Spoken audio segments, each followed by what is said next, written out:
This is Chester Zoo. It's considered to be one of the best zoos in the world. Even the animals think so. It opened on the 10th of June, 1931.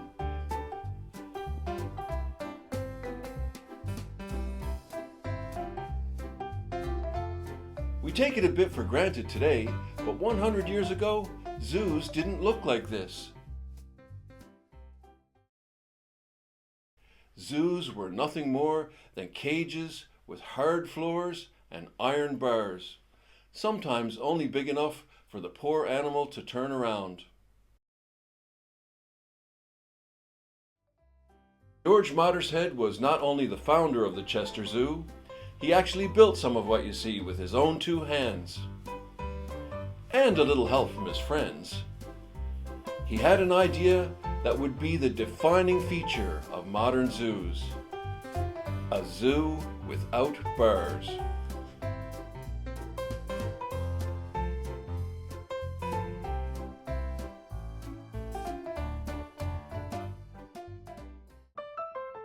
George Mottershead was born in Sale Moor, now part of Greater Manchester, here at number 33 Lindau Terrace on the 12th of June, 1894.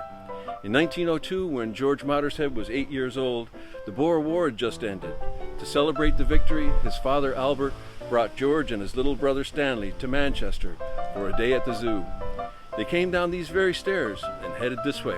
Come on, it's only a few miles.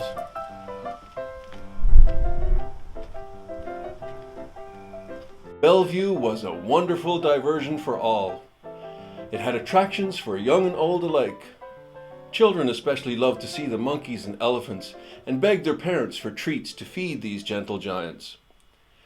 But George stood in silence, shocked and repelled, without understanding why. The smell of the elephant enclosures is still in living memory. Some may remember the poor elephant standing in a foul-smelling building, its face pressed against the iron bars, pushing its trunk through to ring a bell, prompting people to reward it with treats. George had no idea what an elephant's natural habitat should be, but he knew this wasn't it. Confused by his emotions, he walked among the rows of small cages of monkeys and chimps, unamused by their antics. Later that day at home, George went to his own collection of animals. George, like most boys his age, had scooped up tadpoles and newts. He even had a collection of beetles, finches, and cockatiels. He satisfied himself that he had done the best he could to replicate the habitat he thought these animals would enjoy. Pleased with himself at supper, he boasted, "When I grow up, I'm going to build a zoo." Everyone thought George had done well and laughed at his enthusiasm. But nobody heard the most important part of his plan.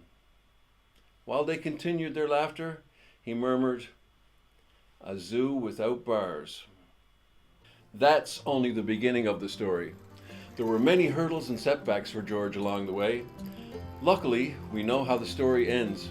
George Mottershead built his zoo without bars, and Chester Zoo is now the benchmark by which all other zoos are judged.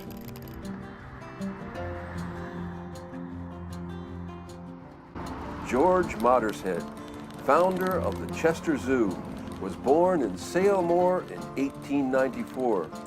In 1902, he was taken to the Bellevue Pleasure Ground Zoo in Manchester to celebrate the ending of the Boer War. He was so disturbed by the animals being kept in cages, he stated that when he grew up, he was going to open a zoo of his own and there would be no bars in it. Quite a dramatic statement for an 8-year-old boy. Despite opposition from local residents, Mottershead was granted permission to open Chester Zoo in 1931. His zoo without bars continued to expand, even accepting elephants from a circus during World War II.